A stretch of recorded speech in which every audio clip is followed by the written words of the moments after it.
Good afternoon. I am Manhattan District Attorney Alvin Bragg. I want to thank everyone for joining us for this important announcement regarding unlicensed, untaxed, and unregulated marijuana sales. I want to just pause at the moment just to say that our thoughts and prayers are with the officer from the 47th Precinct. I want to thank all of the partners in government and law enforcement who are standing with us. Of course, starting with the CEO of our great city, Mayor Eric Adams, New York City Sheriff Anthony Miranda, New York City Corporation Counsel Judge Hins Radix, Christopher Alexander, the Director of the Office of Cannabis Management, our Borough President, Mark Levine, and our council member for where we're standing right now and the chair of the Committee on Oversight and Investigations, Gail Brewer. And we're also joined by a number of our outstanding council members from around the borough, council members Botcher, Rivera, Marte, and Abreu. We're also joined by outstanding members of my office, the District Attorney's Office, Assistant District Attorneys McCabe, Costello, and Galperin. So I just wanted to set the stage. On March 31st, 2021, the governor of the state of New York signed into law the Marijuana Regulation and Taxation Act, creating a comprehensive regulatory structure to oversee the licensure, cultivation, production, distribution, sale, and taxation of medical, adult use, and cannabinoid hemp within New York State. It was a long overdue step. For decades, Black and brown communities bore the brunt of marijuana enforcement. It unfairly criminalized young people, drove mass incarceration, and failed to make our communities safe. I personally saw the impact of that growing up in Harlem, and we do not want to go back to those days. But just as the end of alcohol prohibition in the 1930s didn't mean just anyone could start selling homemade bathtub gin to their local store, marijuana legalization in New York came with rules, and those rules must be respected. Instead of respect for the law, what we have seen recently is the proliferation of storefronts across New York City selling unlicensed, unregulated, untaxed cannabis products. I commend our Sheriff Miranda, and our partners at the NYPD for taking action to counter this trend. In a 2-week period, the Sheriff's Office issued 566 violations and seized $4.1 million worth of product at 53 locations. Likewise, the NYPD seized an additional 20 trucks and buses selling unlicensed cannabis. Enforcement actions like these, no doubt, will continue to discourage unlawful behavior, but we need to bring additional tools to bear to this problem. In the last month, the first licensed cannabis dispensaries opened for business in Greenwich Village. One is owned by a not-for-profit that supports people living with HIV and AIDS. The other by a formerly incarcerated entrepreneur who received priority for a license because he is one of countless Black men who was harmed by the drug war in the 1990s. But those legitimate businesses face stiff competition from shops that are not following the rules. It is time for the operation of unlicensed cannabis dispensaries to end. So today, my office sent letters to approximately 400 smoke shops in Manhattan. We informed these shops that my office is prepared to use our civil authority under Real Property Actions and Proceedings Law, Section 715(1), to require owners and landlords to commence eviction proceedings against commercial tenants who are engaged in illegal business activity, including the unlicensed sale of cannabis, the sale of untaxed cigarettes, and the sale of adulterated products.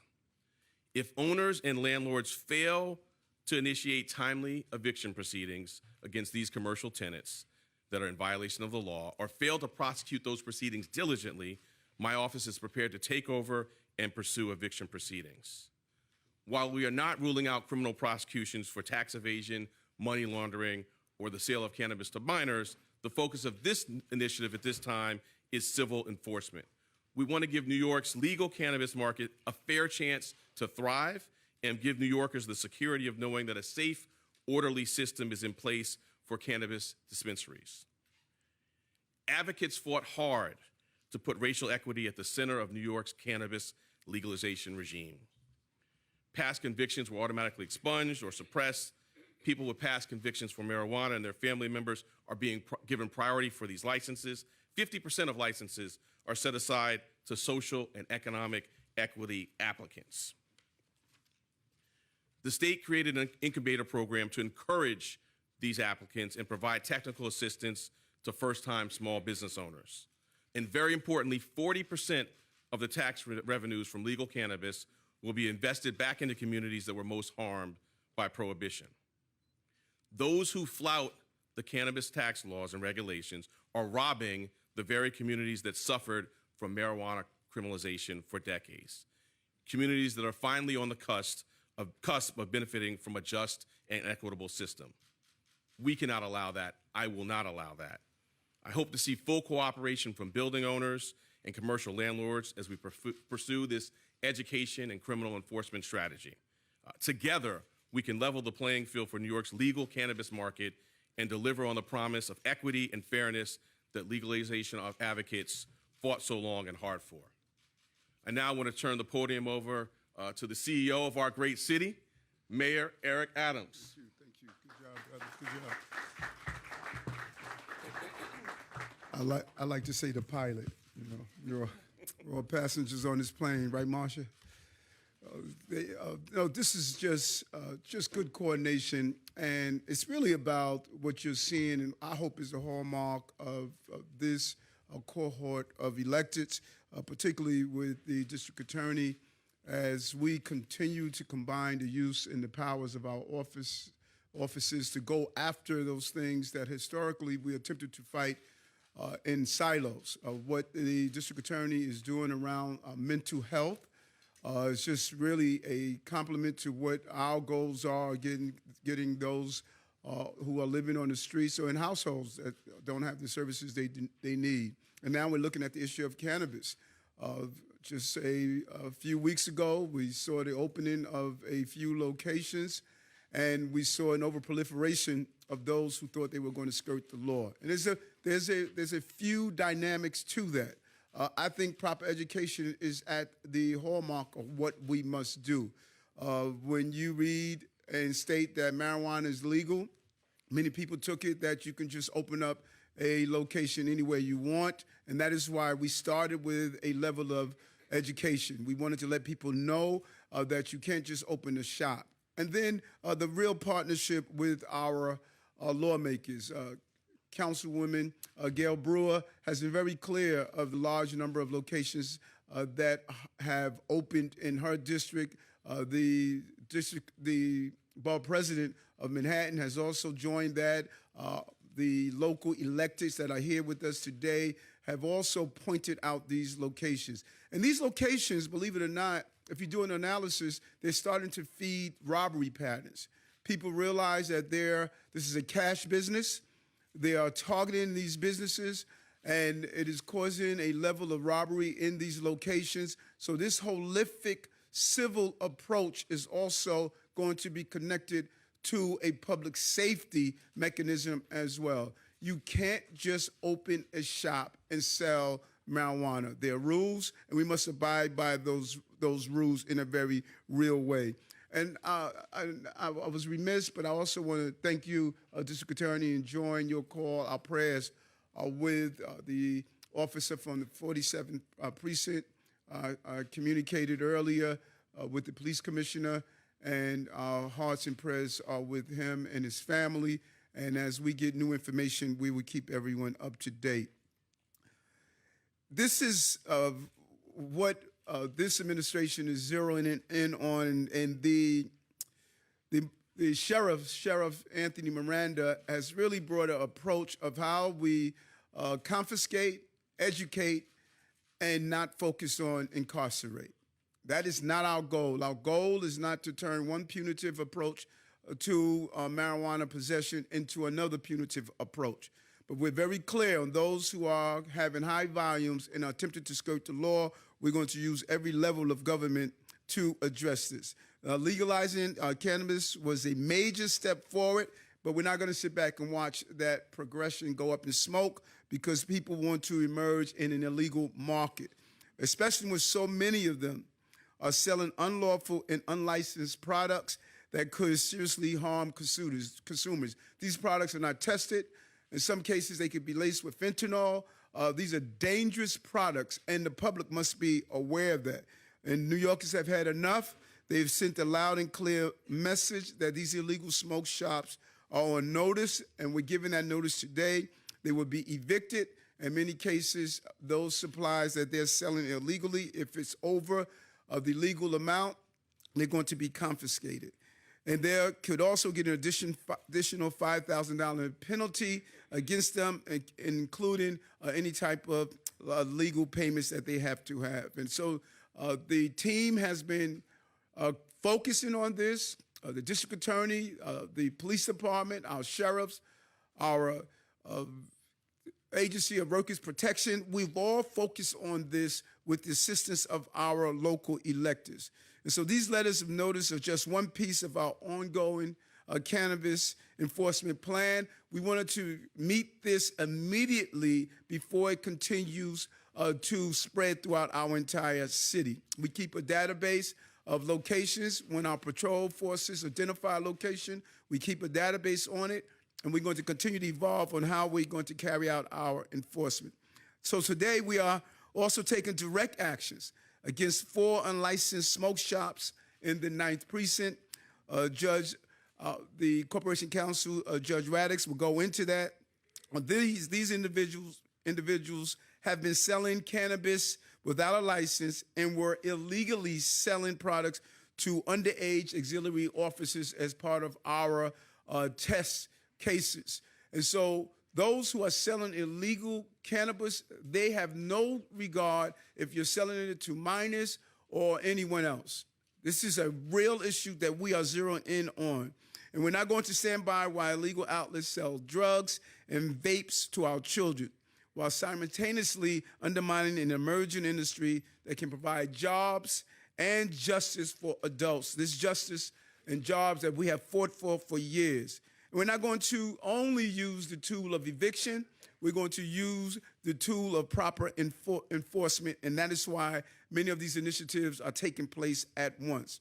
The 2-week interagency pilot program we ran in November put all these locations on notice, and that is why we want to educate, and we have continued our enforcement efforts in recent weeks against bad actors. We have given them plenty of time to clean up their act. We wanted to let them know that we're not going to stand idly by, and we won't stop until every illegal smoke shop is rolled up and stubbed out and know that there are ways to sell legal cannabis. We're clear that bad actors undermines the promise we made to New Yorkers who were impacted by marijuana criminalization. And I, too, like the DA, I have witnessed that not only as a civilian, but also in the police department, watching individuals being swept up by possessions of small quantities of marijuana. This is the moment we waited for to legalize and make sure that it's done correctly. Cannabis criminalization was an all-purpose tool to arrest, and prosecute young men and women in this city, particularly those of color. That was wrong then, and it would be wrong to have this process undermined. Legal cannabis is expected to be a $1.3 billion industry, $40 million per year in tax revenues. This can be a real windfall for our city, and it will support 19,000 to 24,000 local jobs. And so we have a moral obligation as well as a legal obligation to ensure that it is done correctly. And so we're working with our new Cannabis NYC office to make New York City aware of the opportunities that all New Yorkers should be aware of. We have witnessed how other municipalities did not get it right. We want to get it right here. And we want to help the businesses access finance, legal services, marketing resources, and ensuring the emerging industry delivers equity to those who deserve it the most. Again, District Attorney, thank you so much for your partnership and moving this initiative forward. Thank you so much, Mr. Mayor. You mentioned partnership and coordination. I just want to thank the mayor for his leadership and also the accessibility of all of his senior staff. That's what helps us. GSD? Yes, right. More than letters. And I also want to thank, I think I didn't do this at the top, I want to thank God at Riverside for hosting us, a tremendous community partner here on the Upper West Side. The mayor mentioned enforcement action that the Corporation Council is taking, so now I wanted to call to the podium Corporation Council Judge Hines Radix.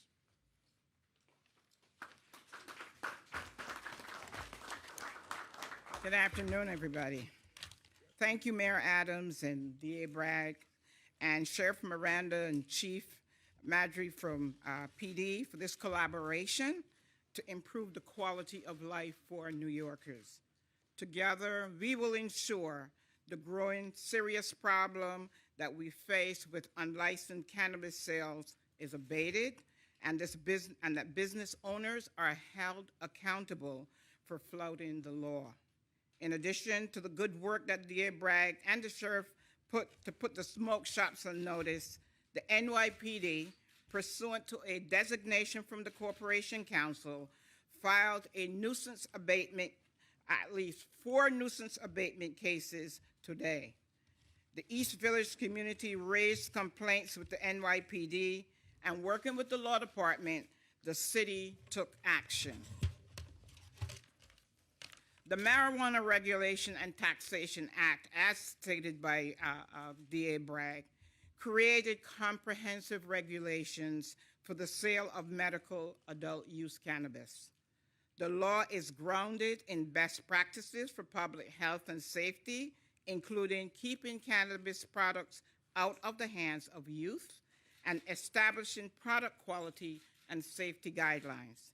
These defendants have operated in contradiction to the best laws and regulations in threatening the public health.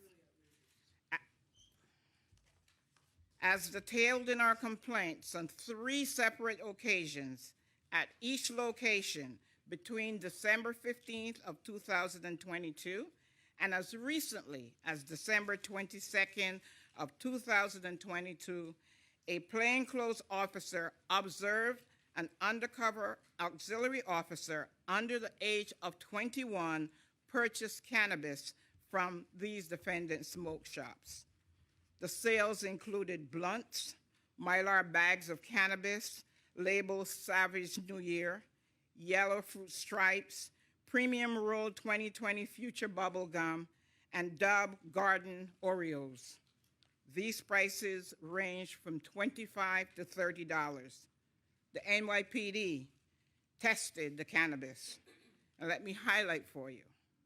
There was no fruit or bubble gum or candy in these purchases. Marketing these products to young people is equally concerning for my office. We've taken the first steps with the state Supreme Court in Manhattan to put a stop to this illegal activity and to bring these defendants into compliance. If defendants continue to ignore the law, we'll seek a court order to close them down. The state marijuana laws were carefully constructed to provide justice and equity to communities. They were also crafted to ensure the public health and safety is protected. No business should choose which laws to follow. We will continue to work with our government partners to hold violators and businesses accountable. The city's message to any business that thinks it can harm our communities and turn a blind eye to the law is, we'll see you in court.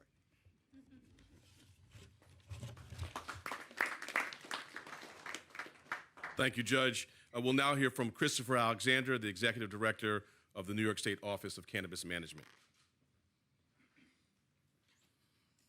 Good afternoon, everybody. Thank you, DA Bragg, for your leadership in this moment, as well as for your organization here and bringing all these parties together to make sure that this law is brought to life in the right way. Thank you, Mr. Mayor, as always, for your leadership. We have, in the last several months, done quite a bit to bring this law to life. I'm proud to stand as one of those advocates who fought for a long time to see this thing come to life. And you all hit on some of the key points that this is not what was fought for.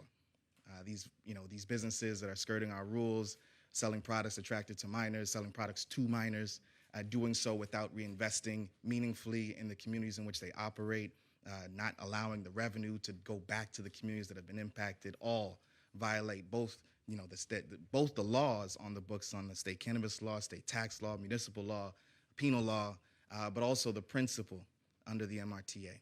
And so we're proud to stand here, our enforcement team, the newest state agency, so we've been building capacity, but we're proud to have been able to take this action with the New York City Sheriff's Office over the last several weeks and months and participate in the seizure of millions of pounds of cannabis, millions of dollars worth of cannabis products. And really our focus here has been making sure that we're improving public health outcomes. We're not allowing the sale of products that are contaminated. We don't know where this product has come from.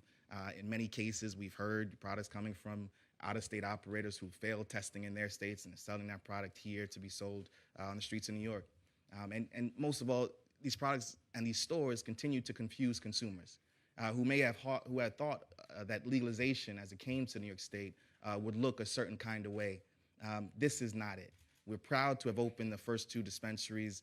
As the DA mentioned, one that's an organization that serves those who've been formerly incarcerated and those who are dealing with HIV and AIDS, and another to an individual who's been impacted himself from marijuana prohibition and its disproportionate enforcement. We're proud to bring these types of operators into the space. We're proud to be breaking the stigma around cannabis and its potential uses and benefits. We're also proud to be changing the mold of what the cannabis industry can look like. But we cannot do that. We cannot do that while we have these illicit shops draining necessary resources from our program and confusing the public.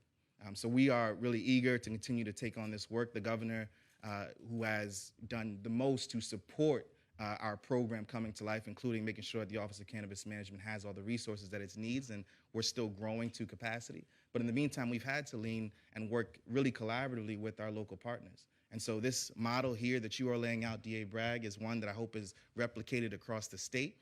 We're going to be calling every county official and every local government to make sure that they know to call your office when they want to know how it's done. So we appreciate all of you in your partnership. We're proud to stand with you. And as you said, the Marijuana Regulation and Taxation Act is far-reaching in its principles. And we are trying to do it right. And I believe that we are. But without this type of collaboration and partnership, we'll continue to have our goals frustrated. And so I just thank you all and eager to get back out there and continue to seize this product. Thank you. Thank you so much. Inspiring to hear from someone who advocated for it, now overseeing the implementation. Now I want to turn it over to my partner in government. I'm so proud to represent the borough of Manhattan, and even prouder to do it side by side with my dear friend, our borough president, Mark Levine. Thank you so much. Thank you, DA Bragg, for leading on this issue and so much more. Grateful for our partnership. Mr. Mayor and your team, you're getting this done. More than just letters. Thank you. Thank you also to my wonderful predecessor, Gail Brewer, for raising hell about this issue. You're very good at raising hell, Gail. And we appreciate you always. For those of you who are getting to know Goddard Riverside, if it's your first time visiting here, this is one of the best social service nonprofits and housing nonprofits in New York City and beyond. To Rod Jones and the team, thank you for what you're doing every day. What New York is trying to do here under Chris's leadership has never been done anywhere else in the country. We are the first state that is really investing in achieving equity and how this industry is rolled out. Every other state paid lip service to that. Every other state talked about achieving equity. They all failed. Every one of them has failed. We are the first state that's putting resources on the table, that's designed a program with the explicit goal of impacting the communities who were brutalized in the so-called war on drugs, giving those same communities a chance to achieve some economic empowerment as we roll out this industry. And that is really hard. It is going to be really hard under the best of circumstances. It will be impossible if we have 1,400 unlicensed retailers in New York City.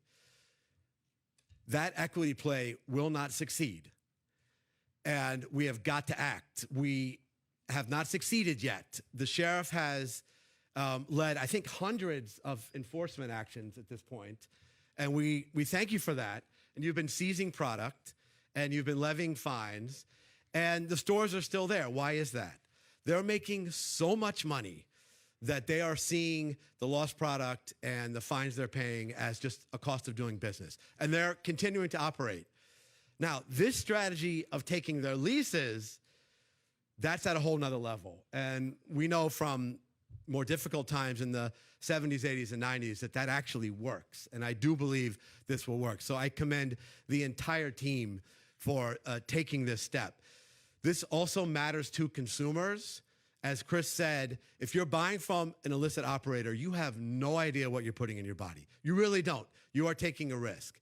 And as for young people, Judge, I think you described bubblegum flavor, maybe cotton candy flavor. I've seen Cocoa Puff flavor.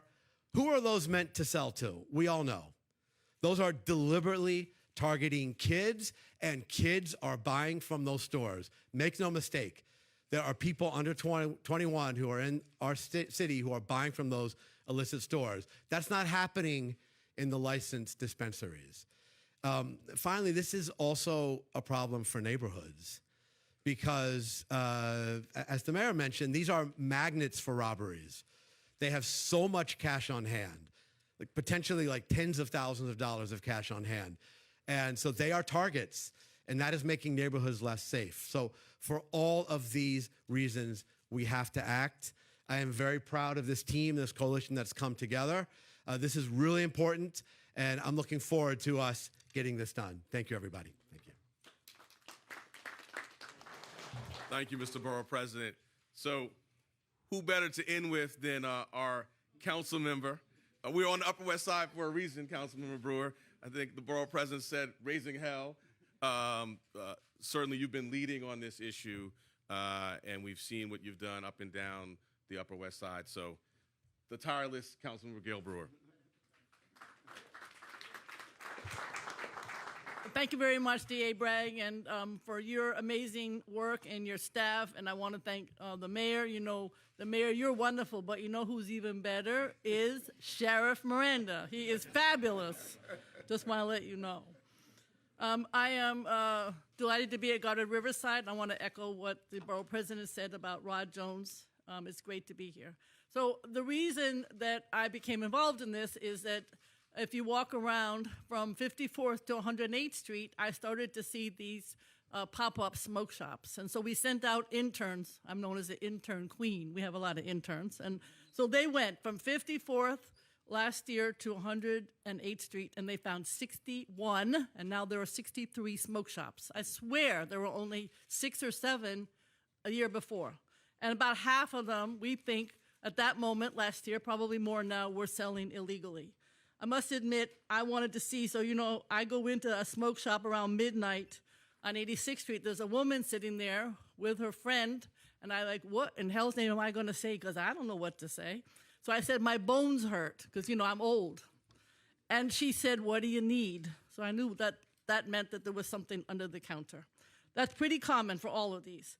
And then in December, we sent the results of our survey to the administration, and we asked for enforcement. And I want to say again, thank you very much to Sheriff Miranda, because he came to our district, and we went in one day, we went to 3 different shops.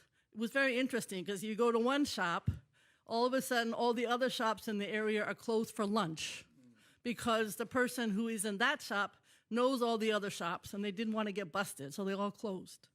Well, in 2 shops in particular, thanks very much, not only to the amazing staff of the sheriff, but also to Chris's shop, State Cannabis. Those 2 staff members, and there were about 10 people, worked really carefully to do 2 things. One, to take out all of the illegal merchandise. And of course, it's not only the cannabis, it's also cigarettes from North Carolina that have absolutely no stamp whatsoever. And so many cartoons, just what you said, not only bubble gum and cotton candy, but cartoons, obviously to sell to kids, advertised as cartoons. Potato chips and chocolate candy, I don't know how long had been there. There was no date of when they were no longer any good. They've been there forever.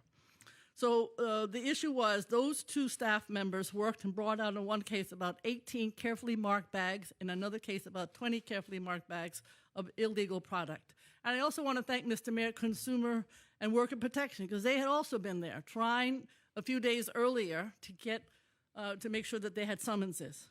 Then, of course, after all of that, and the sheriff has managed to make sure that everything was properly marked, the next day, because one of these shops, we went to Zazawaza Smoke Shop, right near here, 87th Street. They were open the next day. All of the product was back on the shelf.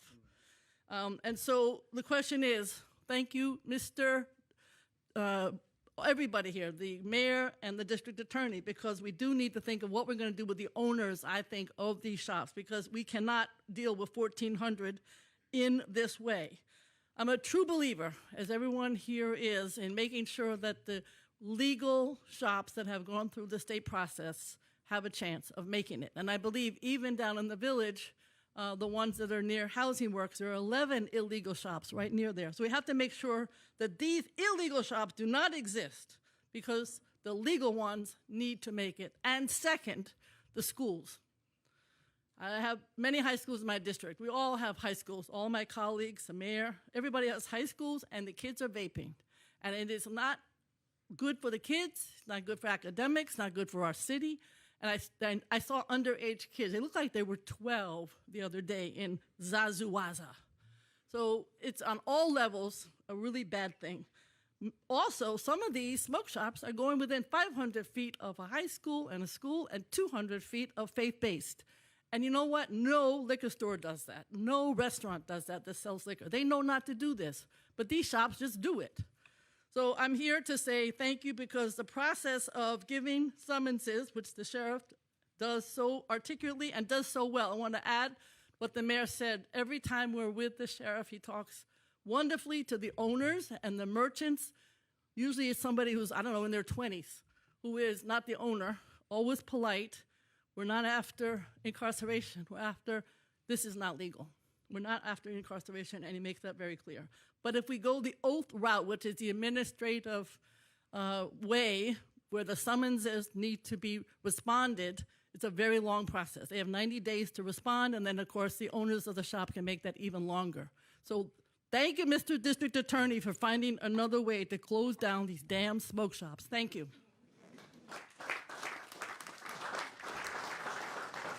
Thank you, Councilmember Brewer.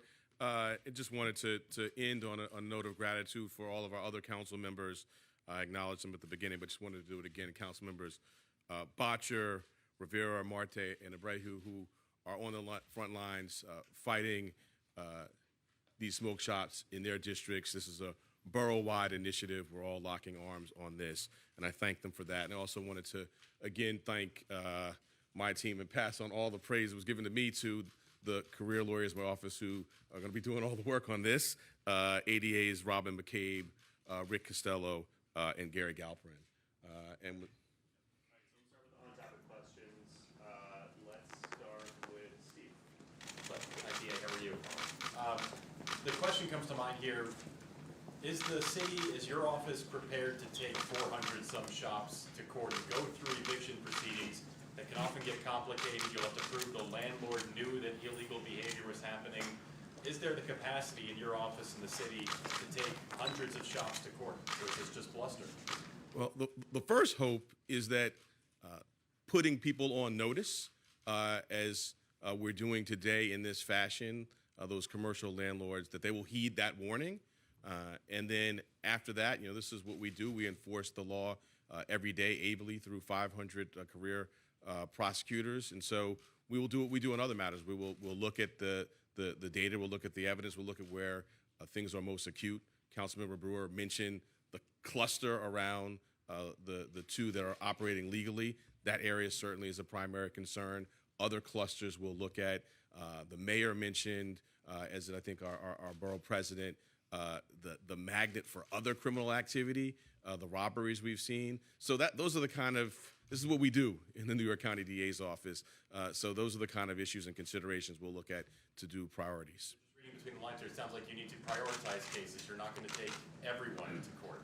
Well, we're certainly not going to go in alphabetical order, right? I mean, what we do, and I don't mean to be coy about that, right? We do this on every issue, whether it's the coordination that the mayor and the NYPD and I have been doing on guns, right? We're looking at those few who are harming the most of us. We're strategic, we are smart, and we are targeted. And we're going to bring that same rigor to bear to this issue. Just a question for everyone, whoever feels most comfortable answering it. You guys raised the issue of the NYPD testing some of the seized marijuana. I'm wondering if somebody could tell me, what substances are you finding some of the seized marijuana is adulterated with? Mr. Mayor, you mentioned fentanyl. Yeah, and we'll do that. Chief Madry was going to be here, but you responded to this issue. We'll give you, because that's a great question. We'll give a list of what we're finding and what they are mixed with, if it's fentanyl or others. So I'll have the NYPD give a list of what we're finding in it. We'll get that to you today. Thank you. For the mayor, the DA, or whomever wants to answer, I'm just curious, what took so long? Because this issue has been a persistent and growing problem for over a year. So what took so long to get to this point where you decide to leverage your authority to pressure the landlords? And then how soon could the city theoretically begin eviction proceedings? So look, the work has been going on previously. I think you heard the council member and others talk about the great work that the sheriff's been doing. I had in my opening remarks statistics about seizures and the work that NYPD has been doing. And so, as with all issues that are developing, you start with some tools and then you pan out a bit. We think this is a tool that at this moment is one that can be particularly impactful. So there has been work that's been done. That work won't stop. We'll add this to that, and we think together, the totality, the coordination, the partnership you've heard about will really move the needle. And what about when evictions can begin?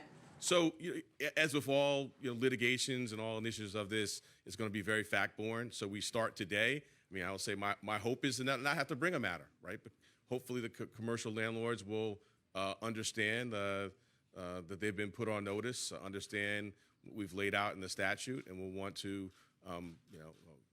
get compliant. Those that aren't, we will, continue to do some education, and then we'll move forward, as I said to the last set of questions, in a strategic manner. So, is there any consequence for landlords who don't comply or businesses who just simply move to another location? We saw this in the late '80s with laundromats that were selling cannabis. well, it's an eviction proceeding, right? So the relief within the lawsuit itself would be from that premises. But as you see from just the coordinated effort here, we're not trying to move people from one location to another. We're trying to help this nascent industry and all the principles that undergird it stand up and flourish. Thank you. A couple of questions. This applies to Manhattan only, obviously. For the mayor, can you talk about how this might set a precedent citywide? Yes. In spite of the ill-informed belief that Manhattan is, we're all the boroughs matter, and because of the uniqueness of what the district attorney is doing in our routine briefing with the other district attorneys, we're going to use this as an indicator of what the other counties are doing, because they all think outside the box. And so it is important to use what the DA is doing here. They share information, they share best practices. We're all in one city, and we're going to really roll out in our briefing, share what the district attorney is doing here. But also, we can't underestimate the power of what the Corporation Counsel is doing. She looked at this and her team, and she told me there's another tool we can use in our toolbox. And we're going to go after using our tools as well. And then we may have to look at the laws and see what our strengths are after someone ignores the request to evict and remove. How do we use it to go after either having extensive fines or take action to remove their property? You know, these are laws on the books where we're not going to allow people to weigh how much money they're making, how much the fines are, and say these are the costs of doing business. That can't happen. We did have, and this might be for Mr. Alexander, I'm not sure whoever wants to jump in. We did talk with a smoke shop that is openly selling illegal marijuana in the West Village. And they said, look, we need more licenses. Like, we're all selling, we want to sell legally, but what can the state do to increase the number of licenses to make this work for everyone? Any response? Yeah, we've been rolling out our licenses, but we're doing so in a way that the law dictates, making sure that those who've been impacted have an opportunity to go first. But we're also trying to build, this is a heavy regulated industry. You know, everything from, making sure that we're tracking products from seed to sale, making sure that we're, dictating what type of consumer education has to be made available at the storefront. I mean, we're doing a lot to make sure this is a well-regulated market.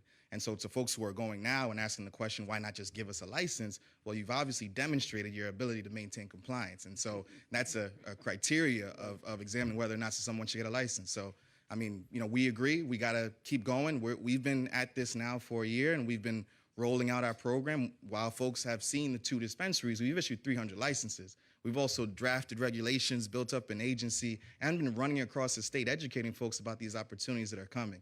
And so, yes, we need more licenses. Yes, we need to roll out more dispensaries. I truly believe as much as this coordinated effort has to happen, as much as we have to keep seizing, as much as we have to go after landlords, we also need to create and open more regulated shops, right? And I want to just point out, you all will see, and we've talked about this previously, a verification tool, big sticker on the front of those legal shops that lets you know that this business is properly licensed by the state and is selling products that have gone through our supply chain, including our testing and other regulatory requirements. So we know that, by opening more shops will also help tamper down this illicit activity. Let me be clear. Every state that has legalized has had some form of proliferation. Because this is New York City, it's particularly bad because this is the city. This is the center of the world. And so that is a thing that's going to happen at the same time as we continue to roll out this market, as well as taking these necessary enforcement actions. That's the kind of recipe that we need in order to really deter consumers from going to illicit markets and to these illicit shops, and to make sure that these business operators don't want to open up anymore. So I guess first question I have is, like, in terms of the shops that are being targeted, like, and prioritized for legal action, like, can you be a bit more specific about whether you're targeting ones that, have been proven to be selling to minors, whether it's like shops that have opened up recently versus long-standing convenience stores that happen to start selling weed because everyone else was doing it? Like, is there any sort of like determination in terms of that, or is it just sort of the geographic area? So I think you touched upon some of the considerations. I think I touched upon them earlier. Geography is one, because they impact on the licensed businesses, sales to minor, if we know of adulterated products, the way in which they respond to our letter. So all of those are considerations. It's, as we lawyers would say, a totality of the circumstances test. We take all of that into account, and then we make priority decisions. I wonder if the Corporation Counsel can tell us the locations of the places that you serve with notices, and were they actually closed down? Can they reopen once they've gotten this notice of nuisance? No, I cannot give you those locations. But what we've done in this nuisance abatement is that the law does not allow you to do an ex parte action. So what we've done is we've served the papers. We've asked the court to give us a specific date. And when we receive that date, we are serving the documents and asking that the owners or whomever get the paper served on them, that they come to court and that they're heard. So they're open right now and doing business? Yes. So the purpose of this was to do what? The purpose of the nuisance abatement is to serve them. They have to be served with notice. And how long will it take before you can actually bring them to court? I do not know the exact date. We can provide you with that. The court has served, when we filed the papers today, we have not yet been given a court date. And it's specifically the property owners that are being served, right? Or is it also the store? Is it specifically the landlords of the properties where the stores are that are being served? The people in the stores who are selling the contraband are being served. For the mayor, when you were a police officer, did you make any arrests for conduct that's now legal?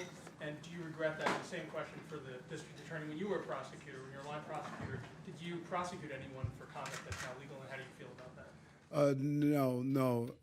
I don't recall making any marijuana arrests. And what was happening during that time, which was really suspect. In fact, I was extremely vociferous about addressing. We were stopping young people. We were telling them to empty their pockets. And once they took the marijuana out of their pockets, it was in public view. That escalated to an arrest. So while it was in their pockets, it was treated differently. And I just didn't believe that. I thought it was targeting young people, and I thought it was unacceptable. And as a police officer, I was extremely clear that I thought this was a violation and it was an abuse of how we should have been carrying out our laws. So when that would happen and someone would take out marijuana from his or her pocket, you wouldn't arrest that person? No, I would never put myself in the position to tell them to take the marijuana out of their pockets. Okay, Mr. Bragg? Yeah, that's not a part of my practice. So I was at the New York State Attorney General's office. We certainly didn't do that type of prosecution. And when I was in the Southern District of New York, these type of prosecutions are not ones that the office was doing. What I did do and work on, which we're looking at, is really following the money upstream. So a money laundering case of people who were wholesale business owners who were laundering it for a violent operation. And we see that blueprint. We're employing that kind of strategy, following the money, following the contraband in our gun practice, and other support our other violent crime enforcement in the DA's office. Okay, Dana, you get the last comment. Thank you. Mr. Mayor, you mentioned that some of this illegal cannabis could be laced with fentanyl. Do you know, and I know this is kind of a follow-up, but do you know of any specific example of that being the case? No, we'll find out. I'm gonna have the police department, based on their testing, the items they tested, to see if we have a list of what the items are laced with, if at all. And then secondly, when is the last time you consumed a cannabis product, and where did you get it from? When was the last time? Consumed cannabis. I just passed by the places you cop from. I don't go inside and purchase myself. Let's do a few off topic. Okay, we're gonna spare y'all. Unless your off topic is for the DA or anyone else that's here, we're gonna spare you having to go through. Okay, one for the DA. Start with Aaron. Go ahead. Thanks. One on, one off, actually. Would it be your hope, Alvin, that any of these that end up with an eviction proceeding would be precluded from getting a license, a cannabis license? And then the off topic, Mark Pomerantz portrays it as altruism for exposing your decision or indecision about going forward with a Trump prosecution. Was that the righteous course for him to take, and is your office considering, after your letter to Simon & Schuster, taking any action against? So I defer to our state regulator in terms of that. I do think he hinted at an answer. He said compliance now is something that they're taking into consideration, and I think that makes sense, but certainly defer to them. On your second question, let me start by saying I take my ethical obligations very seriously. We have an active, ongoing investigation, so I'm constrained from what I can say. I'm not going to say anything that could potentially compromise or jeopardize that investigation. But here's what I can say. For more than 20 years now, I've worked on hard, challenging, white-collar matters. I did that at the Southern District of New York. I did that in the New York State Attorney General's office. I've prosecuted a sitting district attorney, the leader of our New York State legislature, a mayor, and an FBI agent. I bring hard cases when they are ready. Last year, when I took office, I did an exhaustive review of a matter put before me and came to the same conclusion that multiple senior prosecutors in my office independently came to. And that was that Mark Pomerantz's case simply was not ready. So I said to my team, let's keep working. And while Mr. Pomerantz quit a year ago, apparently to write a book, our excellent team continued the work on the case. I want to specifically respond to Mr. Pomerantz's criticism of our team. It is appalling that he insulted the skill and professionalism of our prosecutors. We have the most outstanding lawyers in the country working every day in the Manhattan District Attorney's Office to keep this city safe from the streets to the suites. We will continue to do the work of this office without distraction or disturbance. This is the Manhattan District Attorney's Office. I'm honored to lead it, and I will continue to do so focused on that which matters, the evidence and the law. Do you feel this book has hurt your investigation? I'll do one more on this. You were concerned about his book possibly hurting Right. the investigation. I'll do one more on this, and this may answer your second question, which I may not have gotten to. Notwithstanding our requests for an advanced copy of the book, which is certainly standard practice at the Federal Department of Justice to get that type of review, we as an office and I was not granted an advanced copy. So I haven't read the book. I don't know what's in it, but I continue to be concerned that it could jeopardize or undermine our ongoing investigation. Off topic, the mayor. Just showed your street credibility from the streets to the suite, you know. Masha, How you doing? quite well. So your office has prepared a budget memo that indicates that the state budget has numerous hundreds of millions, if not billions of dollars of unfunded mandates, everything from the MTA to charter schools to migrants. If you can't get the legislature to roll back some of these unfunded mandates, will you have to do massive cuts to services, and what will be affected? I had a conversation with the executive chamber this morning to go through the budget. There's some good items in the budget, but the fiscal aspects are concerning to us.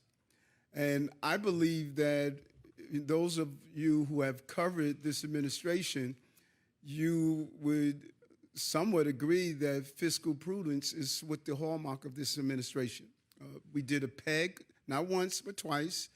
We've made some tough choices around how we use taxpayers' dollars. Some people point to the fact that we have an $8 billion rainy day fund, but you know we have to keep in account we have union contracts to settle. We have a real issue with our health care stabilization fund. There's some real issues. We made some smart, tough decisions, and we balanced the budget. We turned it over to the city council, and there's a potentiality that we will have to find $4 billion more. And so where would that leave us? And you know, we shared those concerns, and we're going to continue to speak with the governor and her team. We just believe that New York City, we have really done our share of being fiscally responsible and ensuring that we take on the surprise additive that we had to endure. $4 billion, where will it leave you? What will you have to cut if you have $4 billion in unanticipated costs? We are looking deeply, and every New Yorker would feel the pain of that. Mr. Mayor, so last month... Bernadette. How are you? You. Good. Last month you said that the migrant crisis would cost the city $2 billion, but yesterday you said that it would cost $4 billion. So I'm wondering what changed with that estimate, and then also separately, what do you say to critics that have accused you of aiding and abetting migrants who want to illegally cross into Canada? Okay, I didn't say $4 billion. 1.4 billion this fiscal year, 2.8 the next. Those are the numbers. 1.4 this, 2.8 the next. And those critics, you know, New York, 8.5 million people, 35 million opinions. You know, so those critics who say we are aiding and abetting, I don't know where they're getting that from. We are not telling anyone to go to any country or state. People who arrived here and already had other destinations in mind were basically compelled to come to New York. And when they're part of our intake process and we speak with people and they say their desire is to go somewhere else, there's a host of partnerships from the Catholic Charities to others that have been coordinating with people to get to their final destination. So there's no coordinated effort. We don't have a website. We don't have a recruitment campaign. We're not telling people go to another country. What we will do, we're going to have a destabilization, or what I should say is a decompression strategy. This is a statewide issue, and we've called on the governor and others as we called on the country. This is a national problem, and there should be a decompression strategy at the border, and we're going to figure out a decompression strategy for our city. Now, the two figures that you just mentioned does add up to $4 billion, though. So what went into that assessment? Right. Well, you know, I was never an expert in math, as you know. You've been to the shelters, you've slept at the terminal. What is taking up the bulk of the city's costs? And again, why is it $4 billion? I mean, Comptroller Lander said within 3 years it would cost the city $3 billion. So what's going into city? We were constantly stating to everyone who asked, the targets were moving. We were trying to get the final numbers. And the reason we did that is so we won't be here. If we would have given you 300 million last year, and then we tell you 1.4 million, you know, then argue with, well, why did you say 300 million? That's why we kept saying we need to look at these numbers. People were still coming in. We're still getting a heavy influx. Those numbers may grow also. So we know that this is a moving target. There's a lot of uncertainty. And so when Jock from the budget office was able to come up with some good numbers that we can turn over, we did just that. You know, we were unclear of the exact numbers because it kept moving. And so now we're at a place where we're comfortable of saying $1.4 billion. Mayor, back to this memo. It also spoke about how the governor's proposal for migrants only would cover about 29% of shelter costs. Are you frustrated with the state that they still haven't spent as much as you would like on this migrant crisis here in the city? And second part of this question, you know how Albany works. Who are you planning to meet with next week for Tin Cup Day to sort of help negotiate some of these unfunded mandates? The plan was based on the budget was like this 30%, 30%, 30% split. You know, where we would pick up 30, the state picks up 30, and the feds picks up 30. The Hakeem Jeffries is not in the majority. He's not the majority leader. He's the minority leader. If we look at the history of a Republican-controlled Congress who they don't want to do comprehensive immigration reform, if we're counting on their 30% split, that just doesn't add up. You know, so we need to make sure that we have a foolproof plan to address this national issue, and we don't see the help coming from a Republican-controlled Congress. Senator Schumer and Congressman Jeffries was able to get the 800 plus in the omnibus bill. We don't know if we're going to get more help from a Republican-controlled Congress. Yeah, and then the second part of that question, just next week when you're in Albany, who are you planning to meet with, and how are you going to negotiate that? We have been having ongoing conversations with a lot of the electeds up there. There's some great allies up there that believe in common sense budgeting, and we have been having great conversation. I'm going to sit down and continue to talk with the leaders in both chambers, Leader Andrew Stewart-Cousin in the Senate and Leader Carl Hasty in the Assembly, and to show their members who represent New York, show them this is going to impact the basic services in your districts. That is crucial to show we're in this together, and those who represent the city, they must be aware of that. And I'm troubled that out of the $500 million that we're supposed to pay, not 1 year, the state is going to do $300 million one time. We are told to pay $500 million forever. No other municipality in the state has been asked to do anywhere near that, only New York City. Mr. Mayor, on Madison Square Garden, the city has a big decision coming up. The permit for it to operate expires this summer. James Dolan has been making a lot of provocative moves. I wonder how you envision this permitting process going. Would you see some sort of way to incentivize Mr. Dolan to move Madison Square Garden? I'm not sure what provocative moves he has been doing. Things that happen within Madison Square Garden and how they carry out their procedures is not going to get in the way of negotiating the best deal for the city. Madison Square Garden is a real win for us. It is very much in our DNC plan. It was clear that being able to have an arena that size is allowing us to do some great things. We have our sports teams here, events here. We're going to factor in the benefit of the city in our decision, not of what he's doing and how he runs his mannerisms inside the garden. That doesn't play into it at all. Do you like where it is now? Madison Square Garden? Yes, I do. I can't quite understand why it's called Square. Maybe we could rename it to Madison Round Garden, but I think it's a great location, 34th Street, Penn Station. People don't have to drive in. They could use public transportation. You have the 7 line, the 8 line. It's just a good place for it to be. I'm happy with it being there. What's the latest on the officer who was shot in Brooklyn over the weekend? And has the NYPD released his name yet? If not, I'm wondering why. Not of my knowledge. In the releasing of the name, the police commissioner, you can communicate and she'll make that determination.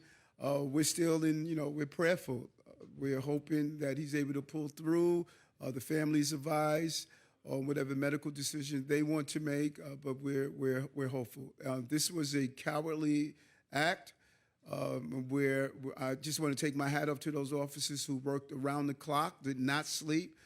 Great police and detective work, and we were able to apprehend this individual with an extensive criminal record. Recidivism.